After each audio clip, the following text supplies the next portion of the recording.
The 49ers righted the ship at 2-2, but what carries over from New England against the Cardinals this week? Plus, insight on the Christian McCaffrey injury from his own father, and we'll even get to what socks Brandon Aiyuk is going to have on in practice. All that and more coming up with Stats and Cohn on today's podcast, sponsored by BetUS Sportsbook and Casino.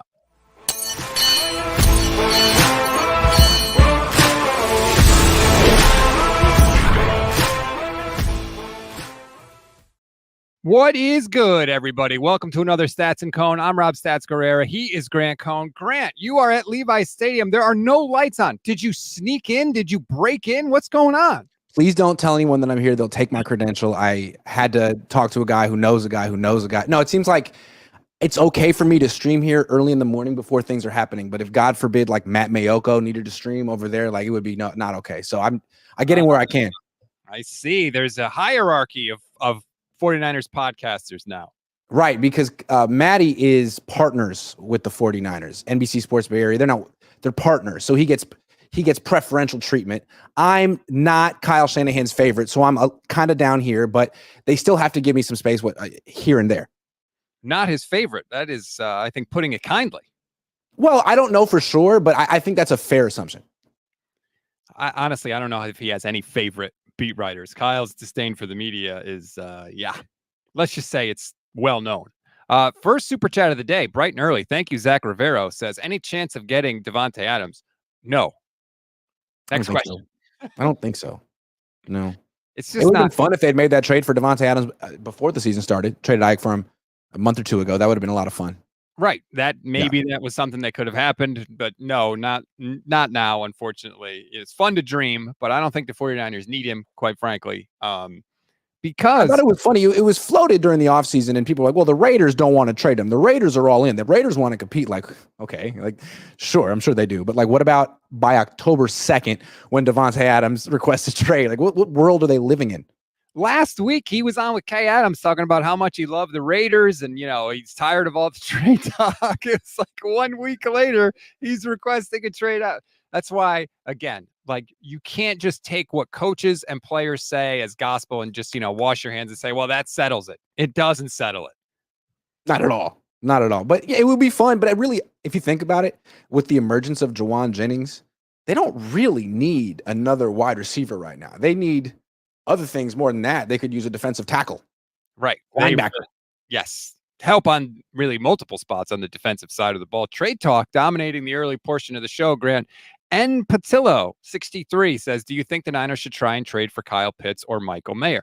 Let me just say, as a Kyle Pitts fantasy manager, thanks for your 0 catches, 0 yards last week, dude. Like, is he just awful? Or are the Falcons just hideously mismanaging him? I don't get how he could have nothing.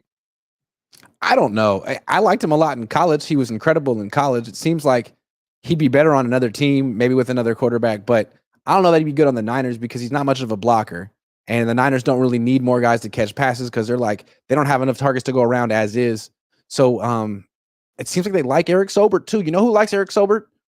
Brock Purdy. Yeah. Actually throws to him. I mean, he seems like a good blocker. So maybe tight end, although George Kittle has gotten injured in like every game except week 1. So maybe tight end is a spot they need to look at. He's battling a rib injury, I believe. I'm actually interested to see who does practice today, Grant, because we had a billion guys were all hurt, but they were all day-to-day. So to me, if you can practice on Wednesday after being day-to-day, that's a good sign. Do you think Ricky Pearsall will practice today? That's another thing I want to know because they have to decide whether or not they're going to open the practice window. Kyle didn't know on Monday. He said they weren't really sure. They also just signed Tariq Owens back to the practice squad. He was hurt coming out of the preseason, so they let him go. Now he's back on the practice squad. So, yeah, there's a bunch of things I want to hear answered today from Kyle when he speaks about 3 hours from now.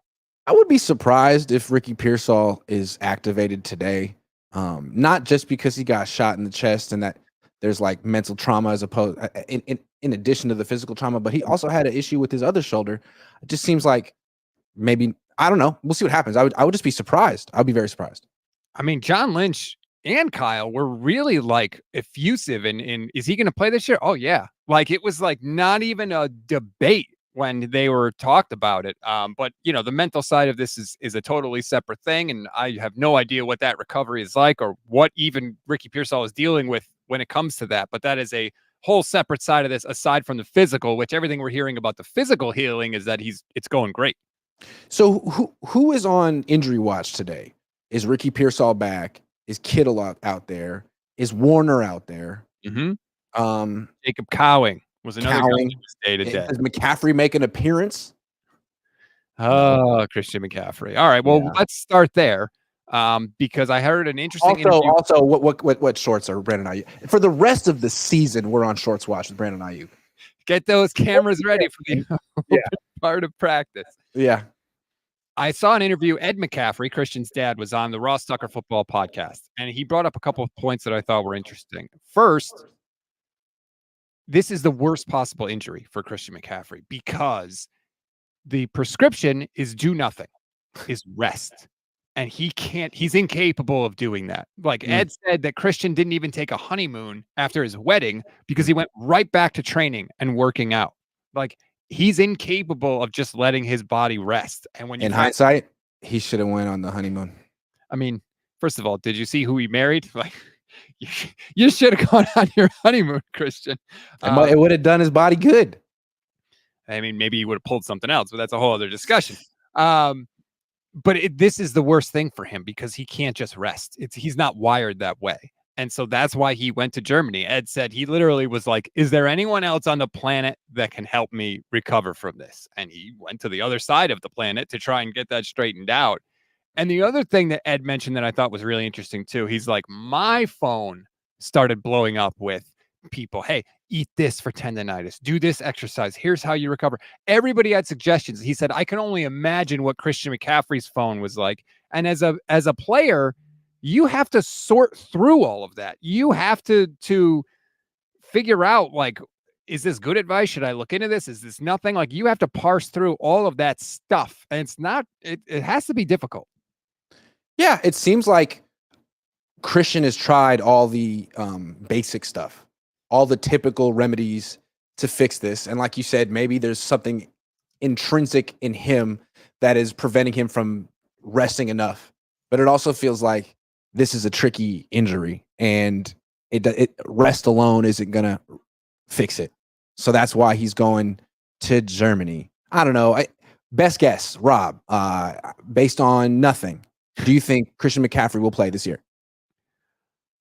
Yes. I think he will play as we move into irresponsible speculation. I think he will play like a game. He'll come back. It'll be Christian McCaffrey's back. He'll play, and then it'll flare up again, and that'll be the end of it. It's pretty bleak, but that's pretty realistic, actually. I could see the Niners pushing it. I could see Christian pushing it. He eventually play. Yeah.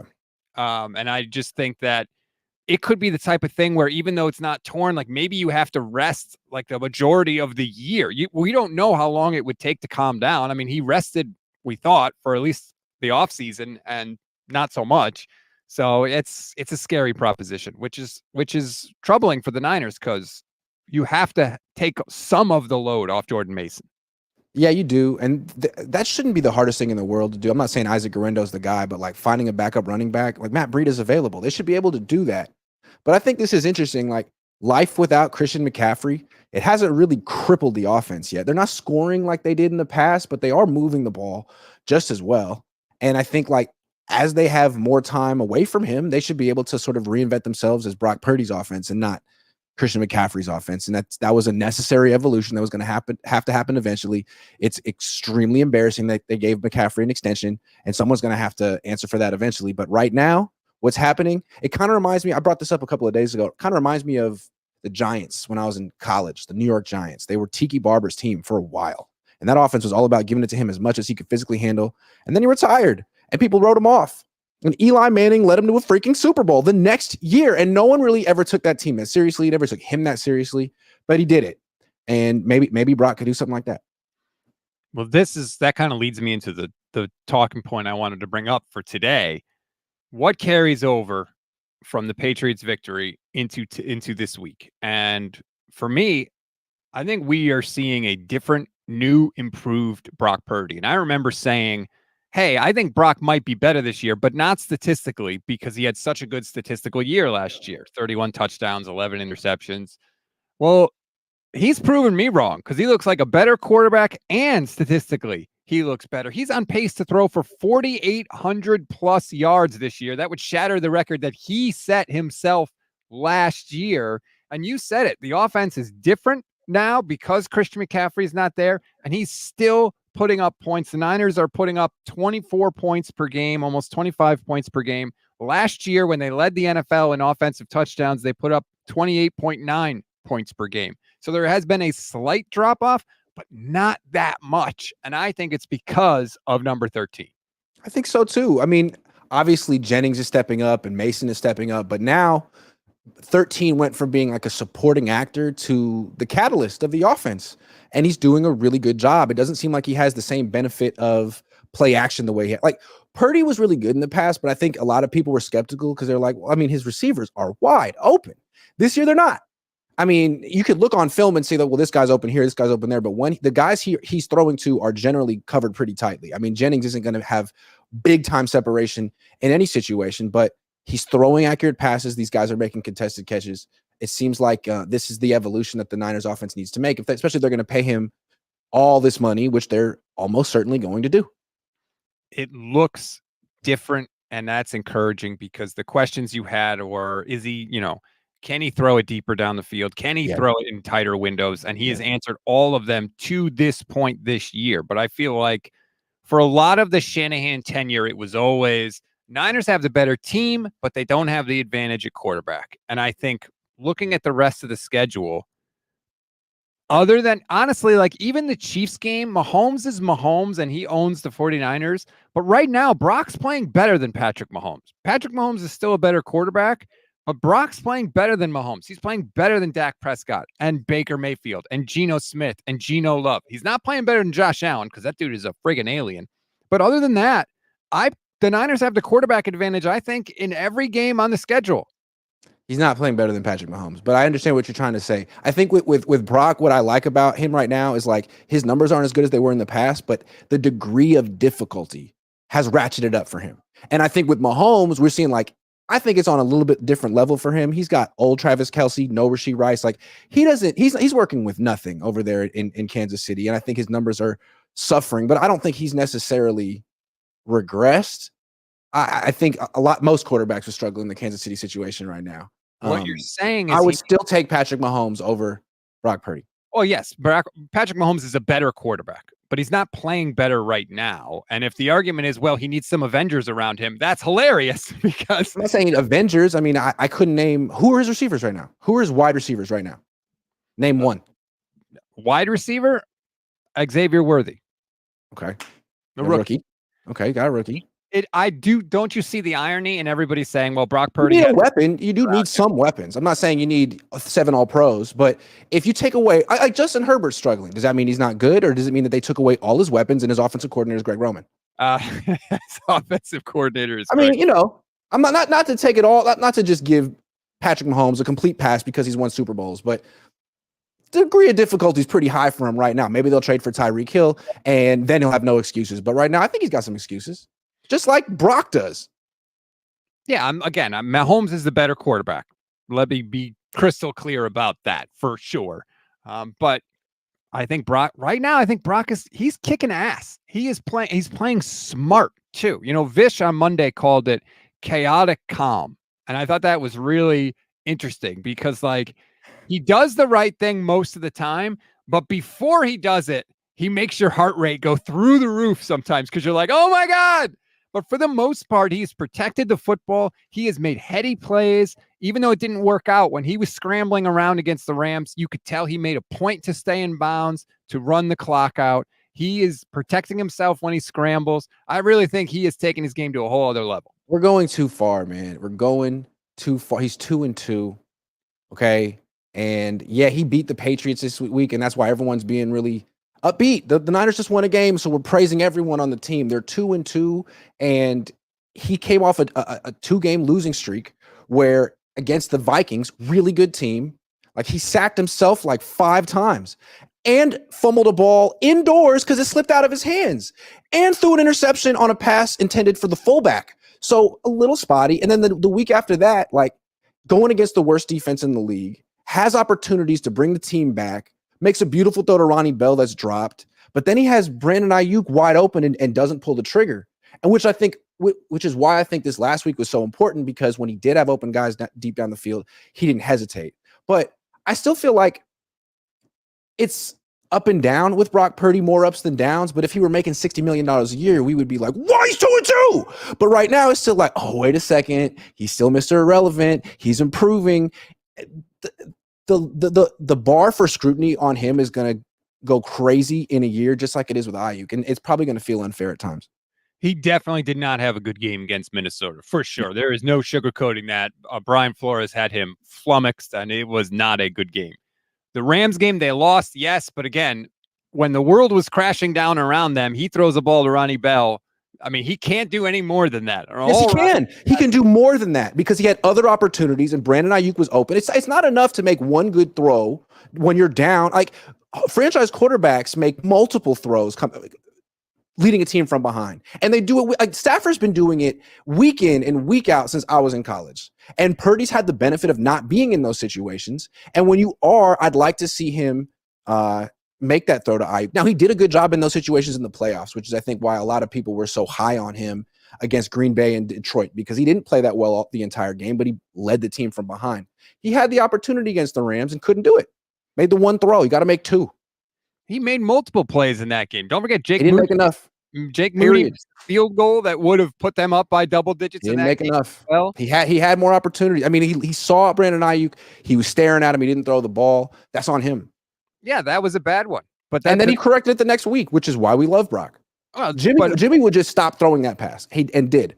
Well, yeah, who cares about Jimmy Garoppolo? He's irrelevant. I did just see Brock Purdy throw 3 touchdowns on one possession this past week also.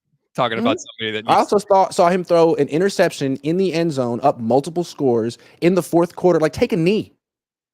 The game is over. Like, you are letting the Patriots back in the game. Fortunately, they have no offense, so it doesn't really matter. But he's not perfect yet. He's not Patrick Mahomes yet. Like, that was ridiculous.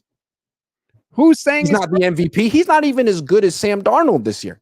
Oh, he's way better than Sam Darnold. No, he's not. Sam Darnold is the MVP of the league right now. If you're going to say that Brock Purdy is having a better season than Patrick Mahomes, then Sam Darnold's having a better season than Brock Purdy, objectively. No, I don't think so. No, he is. You just talked about degree of difficulty. What Brock? Yeah, but you discounted that by saying that Brock Purdy's having a better season than Patrick Mahomes. So Sam Darnold's having a better season than Brock Purdy by your standards. I don't think so. Because if you look at what Sam Darnold is doing the things that we accused early Brock Purdy of doing and Jimmy Garoppolo of doing. He's running a fantastic scheme, and he's running it exactly the way it needs to be run. And they are running circles around people in Minnesota. So Brock. So is Brock. Wait, because he lost Christian McCaffrey, and he only has the best tight end in football, and he only has 2 of the most expensive wide receivers in football. He only has the leading rusher in football, and he only has the 3rd leading receiver in football. Like, oh my God, my heart breaks for Brock Purdy. What a struggle he's gone through this year. Brock Purdy is throwing the ball deeper down the field. He's throwing the ball to receivers with less separation, and he is completing them at a way higher rate than anybody. He has 37 completions of 10 or more yards this year. That is 11 more. Sam Darnold's quarterback rating is 118. He has 11 touchdown passes this season. 11. How many does Brock have? I don't know. Right. Off the top of my head. I don't know. Yeah. If he had 11, you'd know, though. But just because Sam Darnold has more counting stats when Jordan Mason is playing well, doesn't necessarily mean that he's playing better. What are the plays? Are the plays wide open? How difficult are the throws? I mean, if we're talking degree of 5 touchdown passes, Brock, in 4 games. Okay. It's not great. It's not great. If we're talking degree of difficulty, the throws that Brock Purdy is making are more difficult than the throws. I was trying to follow your logic when you were saying that Brock Purdy is a better quarterback right now than Patrick, or having a better year than Patrick Mahomes right now. If Brock Purdy is playing better than Patrick Mahomes right now, which he's not, then Sam Darnold is playing better than Brock Purdy right now. I don't think so. I think Sam Darnold is a scheme merchant right now. And Brock's not. No. We just talked Oh about my how God. he's throwing the ball deeper down the field to Because Christian McCaffrey's out, he's no longer a scheme merchant. I thought he has Kyle Shanahan, he has Jawan Jennings, he has Jordan Mason, he has Bobby Turner, he's not a scheme merchant. Sam Darnold has Kevin O'Connell and the best wide receiver in football. What are we doing here? Wow, man. What are we doing here? You really telling me that you take away Christian McCaffrey and all of a sudden Brock Purdy is struggling for weapons? George Kittle has been out and Deebo Samuel has been out. Has been out, and he lost those games. He lost those games. He has Jordan Mason, an undrafted running back, and Jawan. He has the second leading rusher in the NFL. He is the third leading receiver in the NFL. Like, wow, man. Is that not enough? What do we talk about? We talk about quarterbacks elevating talent around. I mean, Mahomes doesn't have that. Who's his running back? Kareem Hunt right now. Okay. Dude, if you gave Mahomes Jawan Jennings and Jordan Mason, his numbers would be incredible. And he's still 4-0. He's still 4-0. Well, yeah, they haven't really praising a 2-2 quarterback right now. Yeah. You're giving me QB wins? You know why? Because he makes $1 million a year. When he makes $60 million a year, we're not going to praise him when he's 2-2 and he lost to the Rams. The Rams loss was a bad loss, but he wasn't the only reason they lost to the Rams. It doesn't matter. If you're the $60 million quarterback, you have to be the reason you win. You have to hit that throw to Brandon Aiyuk. If you're making $1 million a year, people just applaud you for the effort. You're going to sit here and say Patrick Mahomes is 4-0. He's not the reason they're 4-0. The defense is the reason they're 4-0. The defense? Yeah. Okay. The defense is awesome in Kansas City. Yeah, man. Patrick Mahomes is overrated. I never said that. Those words never came out of my mouth. I mean, if we're going to argue, who's having a better year than Brock Purdy than you in your mind right now? As a quarterback? Yeah. Nobody. Okay. The 2-2 guy who lost to the Rams and sacked himself 5 times week 2 is the best quarterback in the league this year. All right, man. Okay. We can move on. We just disagree. Joe Crowell says, I like to see 13 quit with the weird turnovers. That Vikings game was winnable without them. The Vikings game was not a good game. Clearly. I mean, you can't really argue he played well against the Vikings. He did not. 5 touchdown passes in 4 games. That is sorry. It's not unassailable. I thought we were done arguing. Well, then you brought that up. Warlock says, the way the defense and special teams are playing, Christian McCaffrey's injuries, would you call it a successful season if the 49ers make the playoffs but lose? I don't think this is a Super Bowl expectation team. No. To me, you can't change the expectations. This team is still loaded. They lost McCaffrey and they replaced him with the second leading rusher in the NFL. Come on. Are you kidding? The McCaffrey injury. Jordan Mason is better than any running back the Niners have developed since they got here. He's better than Breida. He's better than Jeff Wilson Jr. They inherited Raheem Mostert from Chip Kelly. You're so okay. But like in terms of like the Bobby Turner creations, Mason's clearly the best. He's like Arian Foster. He has the type of ability to lead the league in rushing in this system. Yeah, I don't know. It's an interesting comparison. Elijah Mitchell was really good. He just could not stay on the damn field. That's part of playing playing running back, though. Fair. Guy's been able to be the hardest runner in the league, and he hasn't gotten hurt. That's incredible. But it's been 4 games, and I just jinxed him. I'm sorry, Jordan and 49er fans. Yeah, just sorry about that. On wood. Frank Tom Ocean, YouTube channel for 18 months. Thank you very much for the support, Frank. Daza says, I understand the market value will now be $60 million a year for Brock, but why does that mean you should pay that? Is Brock Purdy really worth $30 million per year more than Baker or similar level quarterbacks? That's an all-pro wide receiver or defensive end. That's a good question. That is the question that NFL teams have to answer right now. And I'm with Daz on this. I don't feel comfortable paying Purdy 30 more than Baker or 15 more than Mahomes, 15 more than Allen. That seems like not a recipe to win a Super Bowl with any quarterback. The market rate is the market rate. That's why you pay it, because it is the market rate. Let me put it this way. Why would Brock Purdy sign a deal that's less than market rate? What's more important, having a quote unquote franchise quarterback paid market rate or winning a Super Bowl? Why can't you do both? Patrick Mahomes where's the evidence that you can win a Super Bowl paying a quarterback $60 million a year? Well, we haven't seen many quarterbacks get $60 million a year yet because the market rate hasn't. It just recently got. How many teams have won a Super Bowl when you're paying 60 or whatever the percentage is, whatever the percentage is, 60 million next year, and whatever the percentage is for Aiyuk, 30 million for a wide receiver? Like that's 90 million for 2 players. Usually teams pay one or the other or neither. I mean, the Patriots never spent that much money on a wide receiver when they were paying all that money for for Brady. Stafford, they weren't paying a bunch of money for Cup until after they won the Super Bowl. I don't know. It doesn't seem like that's necessarily the best way to build a Super Bowl, but the Niners are still trying to find that formula. There's a lot of different ways to do it, but I just don't see why Brock would sign for less than a market rate. Like what? Why would he?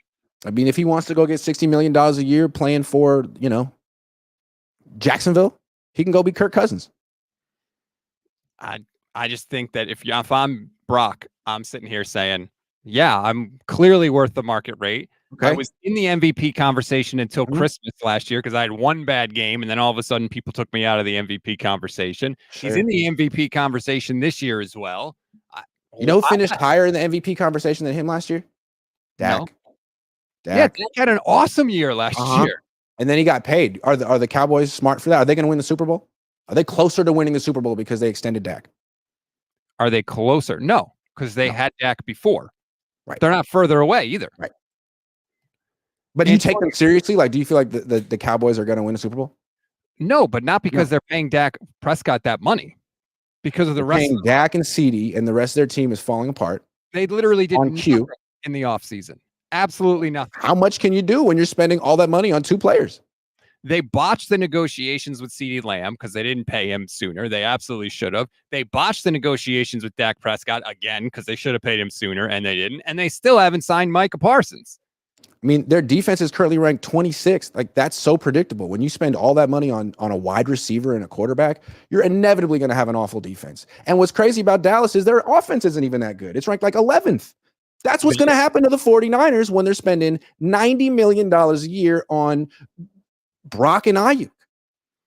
I don't think that their offense and defense are bad because they paid Dak and CeeDee Lamb. They're basically the same team as last year. They're just not playing as well. But I don't think it has to do with the money that they're paying those guys. You're gonna sacrifice a lot of depth when you spend all that money on the two most expensive positions on the team. Anyway, we'll see what happens. I feel like the Niners and the Cowboys have a lot more in common than Niner fans care to admit, because it's so easy to make fun of the Cowboys as a team that's not really in it to win it all, and they're kind of content to be in the mix, and they like to be talked about, but they're not a serious contender. I think the Niners are a lot closer to that than Niner fans are willing to admit. The Cowboys, though, like, what did Jerry Jones just say? Oh, wait, we couldn't get Derrick Henry. We couldn't afford Derrick Henry. Like, the Cowboys are not making trades at midseason to bring in a Christian McCaffrey, to bring in Randy Gregory, to bring in Chase Young. They don't give you the impression that they're actually trying. They're doing the opposite. They're sitting on their hands and saying, well, there was nothing we could do. So I feel like that's why the perception is a little different between the Niners and the Cowboys. Not to mention the fact that the Niners actually go to the Super Bowl and the Cowboys don't. Again, the Niners are better than but the Cowboys have been spending big money on their quarterback for a while. Like, let's see what the Niners look like 3-4 years down the line when Brock's been the highest paid player on the team and he's still justifying it with his yearly Pro Bowl appearance. Antonio says Purdy has a higher PFF grade, big time throw percentage, lower turnover where they play percentage, higher average depth of target, higher drop back percentage or higher drop percentage, and lower pressure to sack percentage than Sam Darnold. He also has a higher completion percentage over expectation and EPA per drop back. What's the argument for Darnold? Well, Darnold has 11 touchdown passes in 4 games and Brock has 5. Darnold is 4-0 and Brock is 2-2. But those are great. PFF grades and CPOE and AA dot and EPA, whatever stat you want to lean on, that's great. But I'm telling you, you're not going to care about his A dot if he's 2-2 making $60 million a year. You're not going to care. You're going to be like 5 touchdowns in 4 games. That's what $60 million a year gets you these days. And if you don't believe me, look at the discourse around Aiyuk. Is he getting open? Yeah. Does anyone care? No, because he's not producing. End of story. It's a production league. It's 100 when money's involved. This is a hilarious comment. Brandon says, Rob's sounding like a Brock homer right now, saying others are better than him isn't hating. I have simultaneously been accused of being too negative, too positive, a Brock Purdy hater, and now a Brock Purdy homer. I can't win. I didn't call you any of those things, for the record. Brandon did. Is that your burner? Yeah. Joseph Mancusi says, y'all are both biased, but statistically Purdy's playing better than Mahomes. Watch Chase Daniels' podcast about Purdy. He's Mahomes' old backup. All I'm saying is it's true that Purdy is playing statistically better than Mahomes. It's also true that Darnold's playing statistically better than Purdy. And that was I was trying to make that argument seem absurd, and then we got caught in the weeds. So I think we made the points. We made the points. Joseph also says, are you going to pay market rate for a car? Yes, you probably are with your Kia Stinger. Yeah, no. I got the Kia Stinger used with 9,000 miles on it, only 9, which took $15,000 off the sticker price. It was one of my better purchases. $15K. This was back right after the pandemic. That's right. Pretty good. That's pretty good. 9,000 miles on a car is not that many. Nothing. Don't hate on the Kia Stinger. What color on that? Yeah. What color is it? Blue. Oh, don't make that face. Okay, look, maybe not for you, but I can pull it off.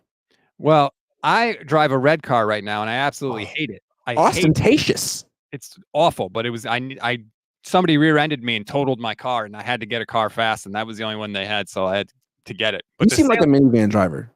No, what? That's one of the biggest insults you've ever said to me. I take it back. You seem like a Volvo driver. I'm a Subaru driver. Subaru, that was my next guess. Forester. Subaru Forester. My wife has a Forester. I have a Legacy. But yeah, you wouldn't go for the WRX. It's a little too much.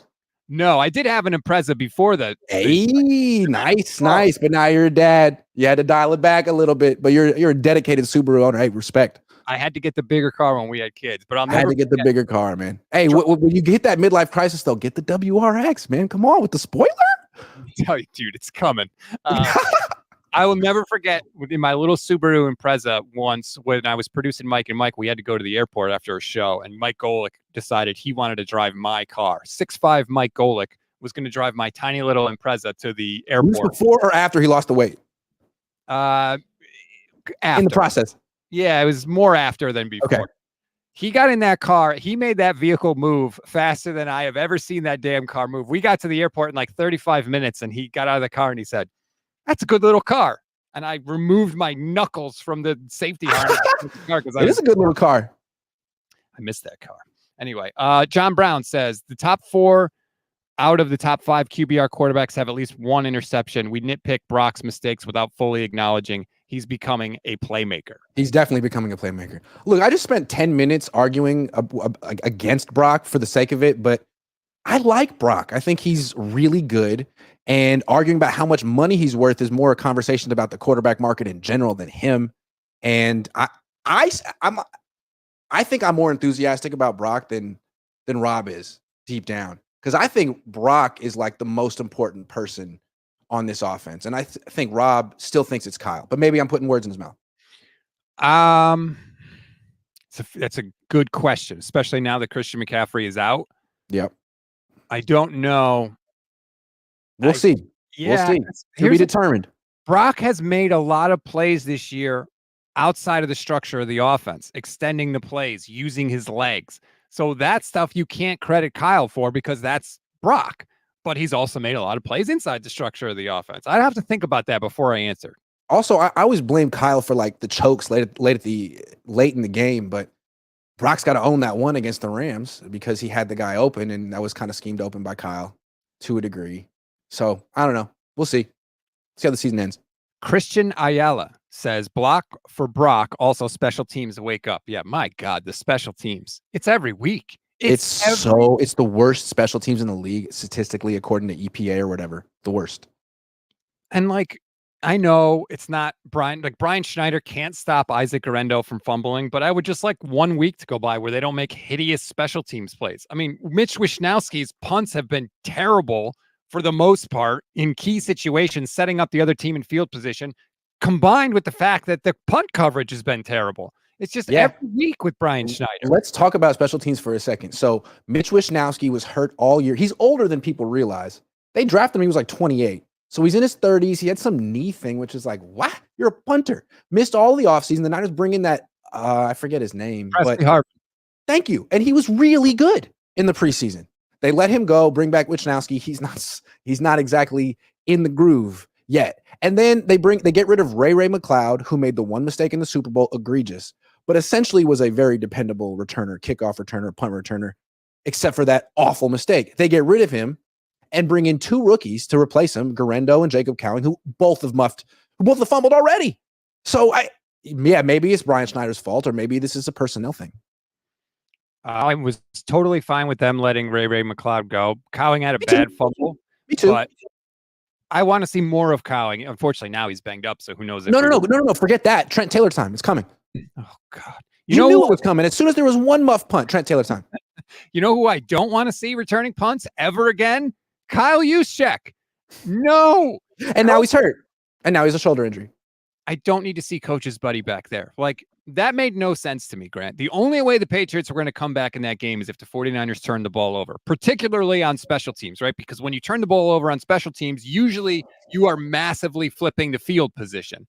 Why not just have nobody back there on that punt return? You don't need the points or the yards. You're already winning by multiple scores. You put nobody back there, there is zero chance of a turnover. Right. Zero. But instead, we put the fullback back there because... Also, zero chance of a penalty. It seems like there's more likely something bad is going to happen than something good. Yes. And now that they've changed the rules on kickoffs, it's like there is literally no reason to bring that ball out. Like, you're not getting past the 30. You're not getting past the 30. So just take the 30. What are you doing? What is with that new rule? It's awful. They got to get rid of it after this year. It's made it worse. What they need to do, if they change where the touchback goes, they've got to figure out how far forward they can move the touchback to that will cause people to actually return or not kick the ball in the end zone, I should say, and that's a tough needle to thread, frankly. Or you can move the touchback back to the 20 like it used to be and actually encourage people to take the ball out and run. Yeah, that's fair too. Because if you run the ball, you might get to the 25. Joshua Wyatt, YouTube channel member, says, if they trade Brock in the offseason, what would the return be? Same mistake as Brandon Aiyuk. How are you going to pay $30 million for a guy you couldn't even get a first for? I think you could get a first for Brock. Oh, my God. He's a quarterback. Yeah. And, like, you could say he's a scheme fit, but, like, 25 teams run this game. So I think a lot of teams would – if the Vikings wanted Sam Darnold, a lot of teams would want Brock Purdy. Oh, yeah. Yeah.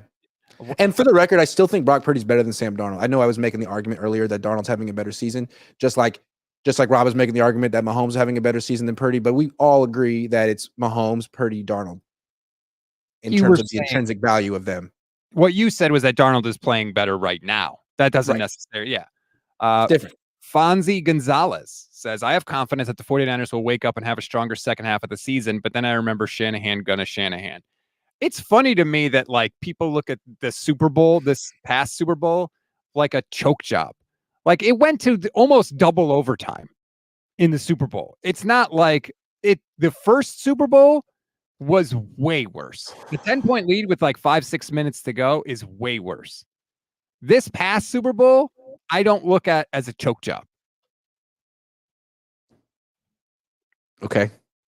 I'm not going to argue with you on that one. Don't get me started, Rob. It's 9:55 on the. I'm not doing that. I'm not doing that today with you, man. He choked. He absolutely choked. He had the better team. He couldn't pick up a blitz to save his life. He didn't know the rules. He didn't know the rules. That'd be like the Mariners being like going to extra innings and be like, hold on. We're at home, but can we hit first? Can we please hit first? We want to hit first. What are you talking about? Anyway. Yeah, he choked. Big time. First of all, don't bring the Mariners into it, all right? I got enough problems. Are they out? Are they in the postseason? I don't. Of course they're out. Are they out? Because I'm going up next week. I wanted to watch them play, but they're out. Sorry. You know what? They're also out in 2025 and 2026 and 2027. Just remember when they had Griffey and A-Rod and Jay Buhner and Edgar Martinez and Randy Johnson? Who else? That team was so good. Love that team. They had. We're getting off on a tangent here, but they had like the best 4 players in franchise history at the same time. Yeah, they did. And they Edgar Martinez was so good. Yeah. God, he was good.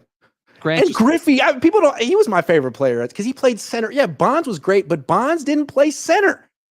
Griffey played center. So good. And he had his hat backwards sometimes. That was so cool. He was everybody's favorite. He was everyone's favorite player. You don't understand. There aren't stars like that in baseball. Shohei Ohtani, better player than Griffey was, not a bigger star, though. Interesting. I mean, Griffey couldn't pitch.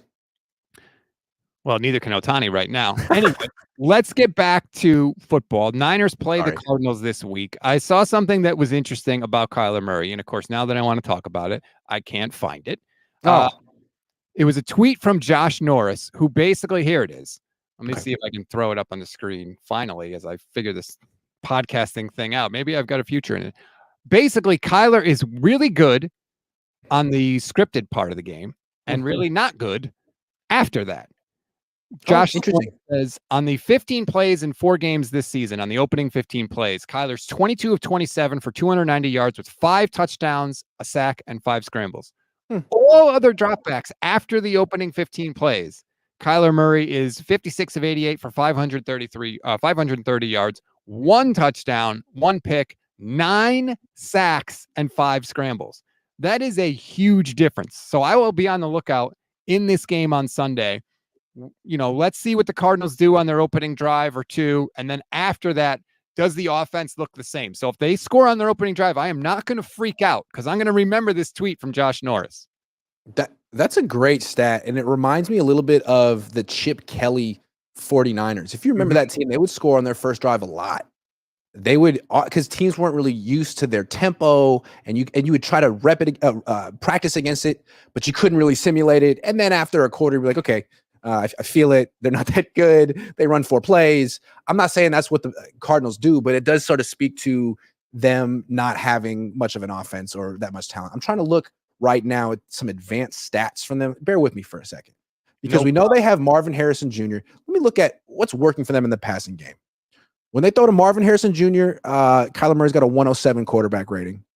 But like after that, he doesn't have a ton of success throwing it. Michael Wilson is someone he throws to.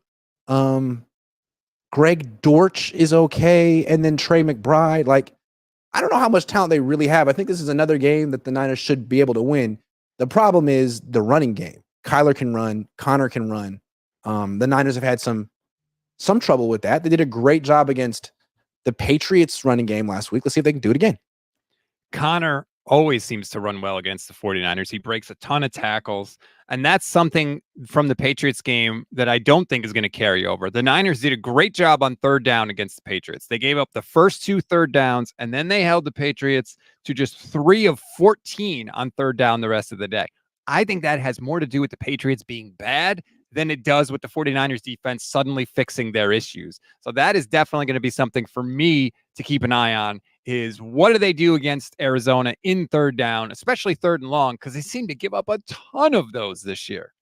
I don't think Arizona has the talent to really sustain drives through the air against the Niners. I mean, Marvin Harrison Jr. is a big play threat, but can Kyler Murray, is he really good enough to stand in the pocket, look at a defense, and keep moving the chains? I don't know.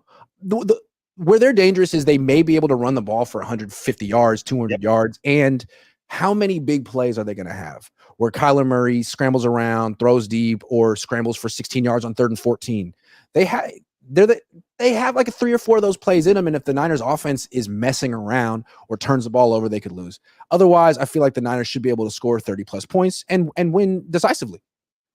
If Fred Warner doesn't play, that obviously changes the calculation a little bit. Dave 184 Infantry says, Grant asked Kyle how he plans on fixing the defense on 3rd down since the buck stops with him.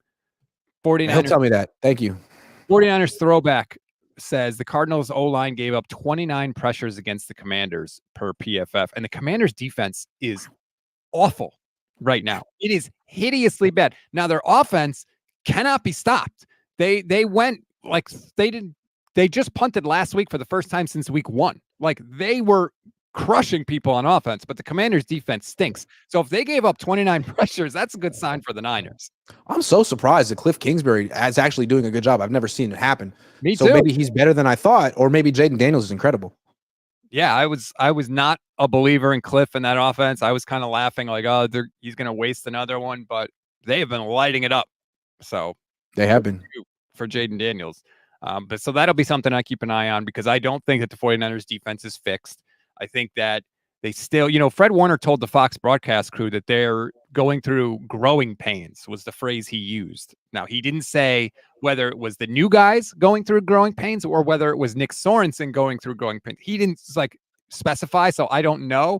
But I thought that was interesting because, week one, it was flawless for the defense, to use Fred's word.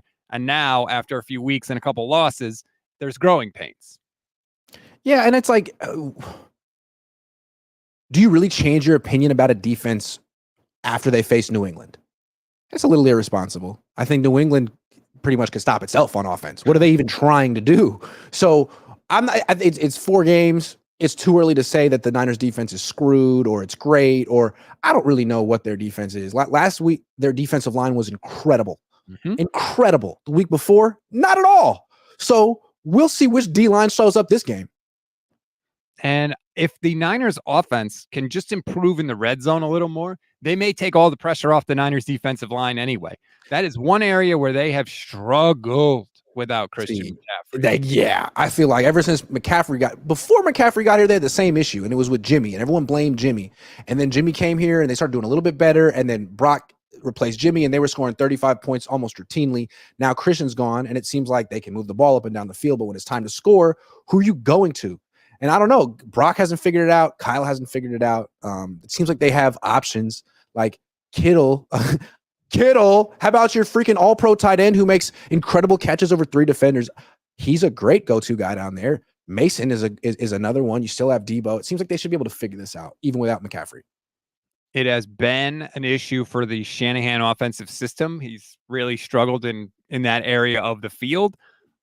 You would think that they should at least be able to run the ball better in the red zone, but I can't find the actual stat right now, but I saw it earlier. They are even bad running the ball in the red zone, regardless of Brock or Kittle or any of that.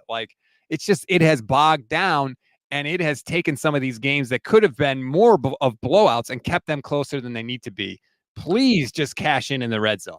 What they used to do when they would get in between the 10 and the 20, 15 yards out, that was like end around to Debo. Reverse to Debo, screen to Debo. How many times have we seen Debo score from 15 yards out? I'm surprised they're not doing that as much anymore. But at the same time, he hasn't been the same yak threat this year. It's also that was sort of their red zone fix. It was yeah, we have problems in the red zone. How about we just score before we get there? And most of the time it friggin' worked. If you look at Kittle's touchdowns too, he's got more touchdowns of 30 plus yards than I think he has red zone touchdowns in his career, because it's just explode. He's just that kind of an explosive player. But once they get to the 20, especially there have been penalties in the red zone, and penalties in the red zone will kill you every time. Illegal shift penalties, holding penalties. They got to at least clean that up. One thing I don't like about Kyle as an offensive guy, I feel like in the red zone, he's more trying to trick you. Until he had McCaffrey. When he got McCaffrey, it's this is my go-to guy. I'm giving him the ball. He's going to score. But without McCaffrey, and he did this in Atlanta too with Julio Jones, it's oh, you think I'm going to Julio, right? Well, he's a decoy, and I'm actually throwing this pass to this wide receiver who was lined up as a fullback, and you didn't see. And it's yeah, okay, that's great, man, sometimes, but who is your go-to guy down here? Who's your go-to guy? It was Christian. He's not there anymore. Is it Jordan? Is it George? Is it Debo? Is it Jawan? I don't think he necessarily has one, and he's sort of trying to trick the other team. It was Aiyuk for a hot minute, but that has since calmed down. I found the tweet that I wanted to bring up from Nick Wagner of ESPN, who has great stuff. Niners are tied for 19th in red zone touchdown efficiency at 50% and 18th in goal-to-go touchdown efficiency at 71.4%. They've gotten 4 offensive penalties in the red zone. That's tied for the 3rd most. And they're averaging just 2.5 yards per carry, which is 17th in the NFL. So that's literally below average, and less than a yard after contact, which is 28th. So they are it is completely bogged down in the red zone. And they have a little deceiving though. You can't, runs from the 19 are not the same as runs from the 2. So I'd like to know how that breaks down from high red zone, low red zone, goal line. But fair point. Their third down conversion rate in the red zone is just 18.2%, which is 2nd worst in the league. Or too much talent. Brock's too good, Jawan's too good, Kittle's too good, Kyle's too good. They should be able to fix this. And they have 18 plays that have gone for no gain or a loss, which is the 3rd most in the NFL. And only one of those 18 plays is a sack. So it's not Brock taking sacks. That's the crazy part. It is just ground to a halt in that part of the field. See, to me, that's where I feel like losing McCaffrey and losing an identity is catching up to them. They can move the ball with whomever, largely because of Kyle's scheme and because Brock is really good. And there's weapons here. But like when they get time to score, I think you have to have an identity.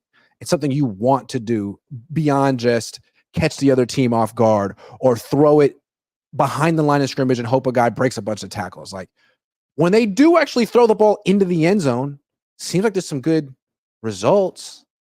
I guess on Kyle, you got to call those plays. I think their identity is they want to run the ball. They just been failing at it. Like it just has not been working. Then that's not your identity. Like what works?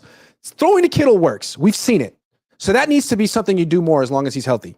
Doesn't require him to run much. 49ers 101 says, Cohn, did the thrift only have extra large t-shirts? Are you wearing an extra large t-shirt? I didn't notice. No, this is a large. This is a Kirkland white tee. Thank you. Shout out Kirkland. They make t-shirts. They make vodka. They make tequila. They make golf balls. Right. They make everything. Yes. They make garbage bags. Joshua Wyatt, YouTube channel member, says any quarterback worth $60 million would draw 3 or 4 first rounders. Burrow, Herbert, Mahomes, Allen, Lamar would all take blockbuster deals. Would anyone give 3 first rounders for Brock so they could pay him $60 million? Well, that's a good question. 3. It's part of when you get into that, like you have to trade for him and re-sign him. That's difficult. Like the Niners traded 3 first-round picks for Trey Lance. They didn't pay him $60 million a year, right? Like if you have to do both, you're probably not making that deal. But who did that? Cleveland did that for Deshaun Watson. How'd that work out? Yeah, that is one of the most crazy stories. Like Deshaun Watson, when he was with Houston, was right there with Patrick Mahomes. He was kicking ass.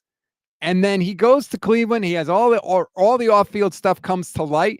And he's not just bad, Grant. He's historically bad. He's the worst quarterback the Browns have had from a performance standpoint since they came back to the league in 1999. It's bad. Stunning. Speaking about bad stories, too, you heard about this Aaron Hernandez guy?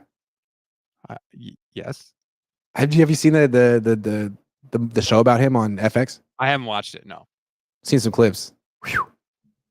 First of all, they get some guy who's like 5'8" to play Aaron Hernandez. It's comical. Yeah.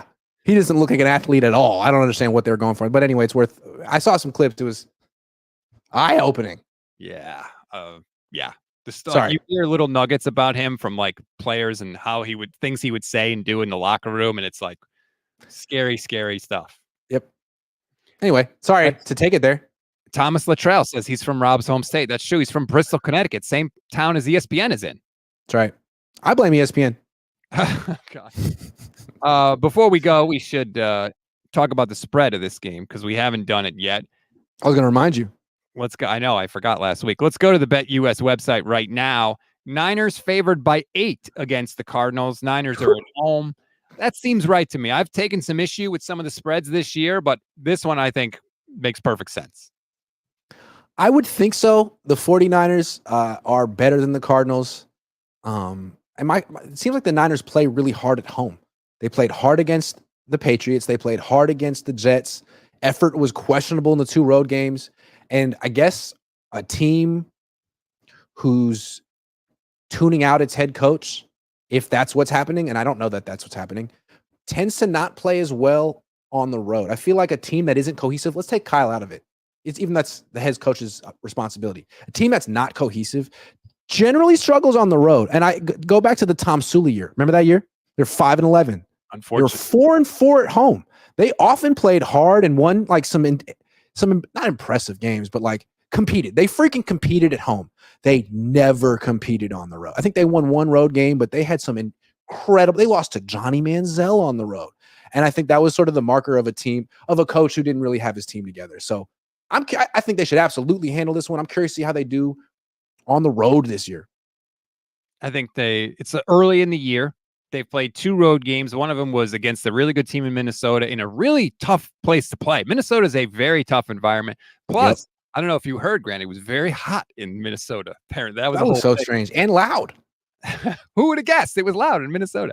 I think I would take the Niners in this one. I would give the 8 points. I would feel pretty comfortable about that. And if you do too, you should bet it with BetUS. You can receive 150% on your first deposit and 125% on your second and third deposit up to $2,000. Just make sure you use code YouTube150 to get that deal. I highly recommend it. I highly recommend BetUS. They sponsor the show. They have fast and easy deposit and withdrawal, fastest payouts in the industry, and you can get a personal account manager. What other site is going to give you a personal account manager? They sponsor this show. They sponsor Grant's channel as well. Shout out to BetUS. One more thing. I like looking at the over-under and comparing it to the spread. So it's the over-under is 50. The spread is +8. That means that the odds makers essentially expect the Niners to win 29-21, which again seems right. Like, I can't name more than one player on the Cardinals defense. The Niners should be expected to score about 29, 30 points, even without Christian McCaffrey. I don't want to hear about your red zone problems. Figure it out. Figure it out, Kyle, Brock, all of you. Like, even if the Niners only put up like 24 points, if they cashed in at every time in the red zone, I would feel like better about the offense, because most touchdowns are scored in the red zone. If you can't score from that area, you're not going to be able to consistently win. So they got to get it fixed. They have to. Let me just look real quick at what their percentage was last year. Last year, they were number one. Yeah. They were number one. They converted in the red zone 68% of the time. And that was a direct reflection of Christian McCaffrey being the offensive player of the year. This year, again, as you said, they're at 50%. They're down 18%. And that's the Christian McCaffrey effect. That can't happen. They have too much talent. Brock's too good. And hopefully they have adjusted now, right? It's been a month. It doesn't look like he's coming back. You know, they say early November, maybe, but who the hell knows, honestly? You know who's worse in the red zone than the Niners? The Cardinals? Kansas City. Really? Kansas City. You know who's great in the red zone? The Vikings. The Cardinals. Oh, 72%. Wow. 72%. The Chiefs, 44%. So, I think Mahomes just forgot how to play quarterback all of a sudden. Diehard 49ers 101 says Randall Cobb is a quality punt and kick returner. Randall Cobb is 40 years old. Thank you for that. That's really odd to just chime in with that, but we appreciate the super chat nonetheless. He was drafted in like 2012. Yeah. Well, hell, Jason Peters is back in the league now with the Seahawks practice squad. You think he's like a billion years old, but what's the point of being on a practice squad at 40 years old, man? Just let it go. I think that they're going to activate him eventually. They always do like those weird kind of shuffling things. But anyway, Kyle Shanahan will speak in a few hours. I want updates on everybody that was day to day. I want Ricky Pearsall. Give me the Ricky Pearsall news we all want. No, I'm only going to give you Brandon Aiyuk shorts news. Oh, now you want to turn it on because now you see that we're ending. Thanks a lot. The Yorks. Are you surprised that the Brandon Aiyuk shorts thing like became a thing because you had that video? Nobody else had that video. He wears the wrong shorts at practice. You have the video. What's your reaction to that whole story? I guess I was a little surprised when I was filming it. I didn't think like, here's something that's going to get watched a million times, but anytime a coach is yelling at a player, that's very interesting. And I didn't know why he was yelling at him. And then to figure out it was because of shorts is so interesting. Like, Kyle got really mad about a dress code thing and Brandon like purposely broke the rule. Like, what is going on between those two? I think some people might've gotten upset about it, but I found it highly amusing. And then Brandon came around, like turned around and wore different socks on game day. It's like, he really wants to be a little different. Well, God love you. I have a 4-year-old daughter, and I have to say, when he changed the shorts and he kind of like flipped off the shoes and threw the gloves down, that is exactly what my 4-year-old daughter does when she is forced to do something she doesn't want to do. Like, that was because I was watching the video and I saw that people were talking about temper tantrums, and I was like, I don't really see a temper tantrum. And then he did that. And I was like, oh, there it is. That is for sure. And I was trying to think about this logically because, like, he has to know he wasn't going to get away with it. So what if he accidentally wore the wrong shorts and then Kyle came up to him and was like, dude, you're in the wrong shorts. And BA was like, yeah, I know, but come on, don't make me change. And Kyle was like, no, go change. And then BA got mad about it. Because otherwise I can't think of a reason why he would wear different color shorts. It seems to me that he wants to set himself apart from the team a little bit. Team's wearing black shorts, he's wearing red. Team's wearing red socks, he's wearing white. Who knows why that means something to him? I have no idea what his dynamic is with the rest of the team, but it seems like he's not quite as integrated into the core fabric of the team as the captains. He's not a captain. He seems like a little bit of an outsider. He does, As much as a core player could be. he does wear different socks to different games in his career. I don't know. Maybe I'm wrong. But he was the guy talking about he wanted to play with Washington and Pittsburgh, and he loves Jaden Daniels. It just seems like most players don't talk that way because they have their own teammates they're loyal to. If you're watching the stream right now, I tweeted it out last night. He I don't know why he switches it up, frankly. It seems weird. One game in the NFC Championship game, he had all white socks. He also I'm glad you did this research. Thank you so much. All red socks against the Rams, and then against the Patriots, he had the red and the white. I would feel like just the one color would be more comfortable, but who knows? I've never worn an NFL uniform, so what the hell do I know? But yeah, man, he was all in for the Rams game, and then he didn't get targeted down the stretch, and all of a sudden you got him wearing the wrong shorts, and you better throw him the ball, Brock. You better throw him the ball. I was surprised. I was not surprised how Kyle handled it. He kind of dismissed it. I think that was probably the right way to go. He could have made a bigger deal out of it, and he didn't, and he handled it the right way, and it's kind of just now gone away. Now we'll see. They're practicing today, so who knows? Because he doesn't need to make a big deal of it in the press. He already yelled at Brandon Aiyuk in front of the press. I mean, message delivered. Yeah. And then when I asked about it, he smiled. He was like, "Good question." I'm like, yeah, you saw it. You saw it. I don't take shit, do I? Sorry. And then he gave you I didn't realize you got that on video. He was probably not about that, by the way. But you're glad I did, though, because you came out looking tough. Well, that's what you should do. Though it's the rule, enforce the rule. I'm surprised someone like Fred Warner didn't say something like, you fought Brandon Aiyuk in the past. This is a great opportunity to fight him again. I saw Debo was talking to him, but I don't know if what they were talking about or anything like that. By the way, you're going to get in trouble. Nah, you're not going to know this. The second episode of Debo's show came out. I haven't watched it, but I did see a clip. They had Amon-Ra St. Brown on, and they were talking about the NFC Championship game. And basically, Amon-Ra St. Brown said at halftime, he was like, holy crap, we're going to the Super Bowl. And it was like, yep, that's why you didn't. That's why you didn't. You weren't ready. Maybe the Niners tied that game up before the fourth quarter. That's how fast that comeback happened. I rewatched the highlights today just to make myself smile.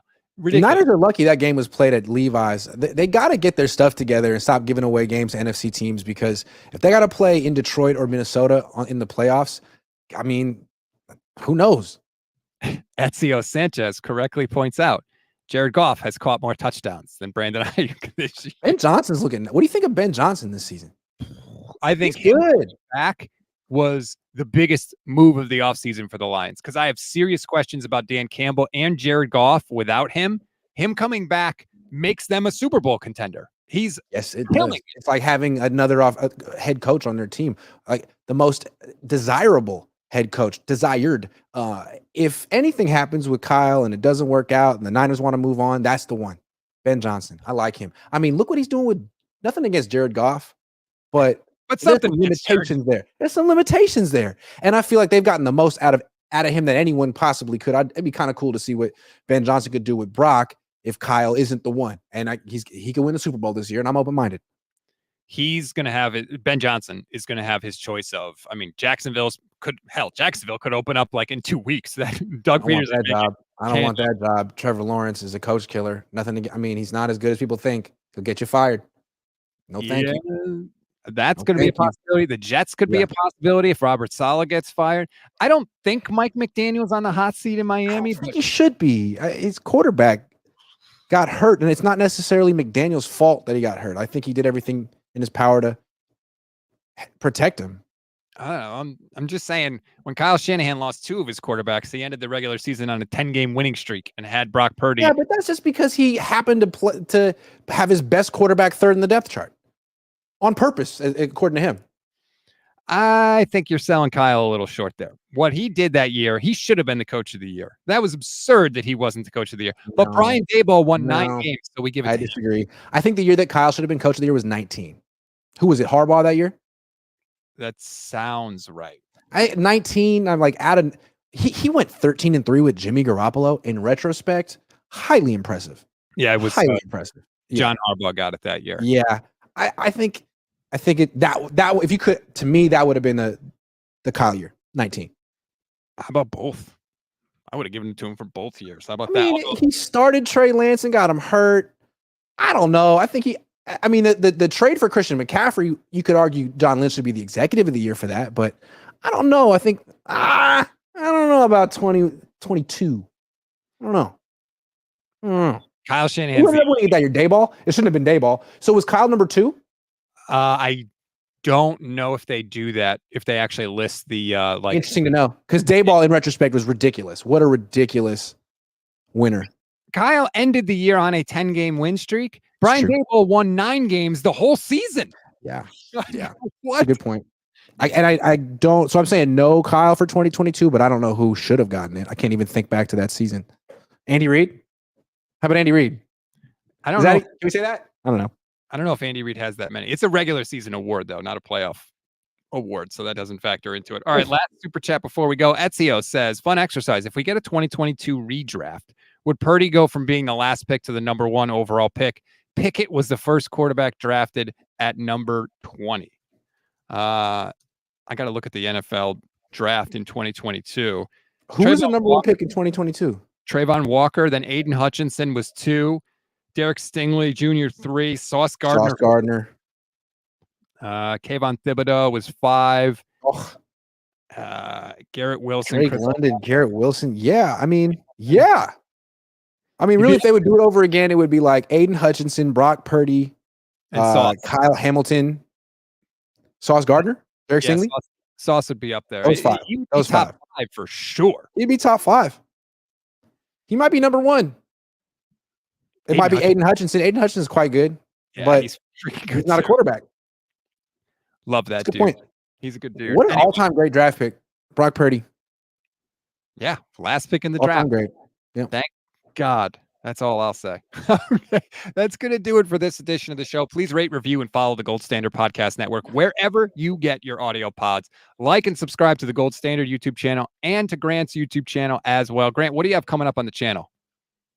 Well, I'm gonna be here during the day. I'll be posting clips from practice and from. Can I tell you guys something really funny? It's really funny. Okay, so you post stuff from the facility. I'm gonna whisper so they don't hear. Okay, post stuff from the facility where there's press conferences or stuff from practice, and usually you can post as much as you want. Like Larry and David, they be posting hours of footage, not hours, but a lot of footage, practice all over. If you post something that they didn't want out there, all of a sudden they can enforce the 90-second rule. This is something. So what happened with the Brandon Aiyuk thing? I got a call like 15 minutes after it happened. Hey, you got to take that down. Oh, really? Why? Oh, league policy. Oh, what's the policy? Oh, 90-second rule. So the 90-second rule is technically we're only allowed to post 90 seconds of footage total, press conference, practice, a day, and it cannot be archived for more than 24 hours. And they don't enforce the rule unless something happens that they don't want out there. So I got 90-second ruled the other day. We'll see if it happens again today. So did you have to pull all the Aiyuk stuff down? It's down. It is no longer on my YouTube or my Twitter. Now it exists in perpetuity on the internet, but technically it is no longer on any of my socials because that's the freaking rule. And if I were to disobey it, they would take my credential forever. And I'm not stupid. So they could tell you to pull down this show. Technically. Could they tell me to pull it down? Probably not. No, right? Absolutely not. I'm not in the facility. No. Like, for example, I posted that thing for Aiyuk. It was about 2.5 minutes. Jesse Naylor took the thing, put it on his video YouTube channel. Smart. Got like a lot of views. I mean, maybe 50,000 views. I can only post 90 seconds. And that is wild. I can only post 90 seconds. And then I had to take it down. So it was actually a service for other people to eat off of that. So, but it's funny how the NFL cracks down. There's a rule for everything. Yeah, I would have been tempted in that moment to be like, hey, what about X, Y, and Z? They're posting way more than 90 seconds. Do they have to take it down? But you probably didn't do that because you didn't want to start a thing. And you just, like, whatever. I'll just post in 90 seconds. Fine. But that's what the kind of stuff you got to deal with. Yeah. Yeah. And that's why I worked up. This feels like state media and you got to push back to a degree. And someone that leans in, it's like, everything is great. And let me just help. It's like, man, you work for Darth Vader. You want to be on the other side. The resistance. Come on, work for the Empire. Nicely. You don't want to do that. No. Well, I hope that doesn't become an issue for you moving forward. But thank you, Grant. Appreciate the time.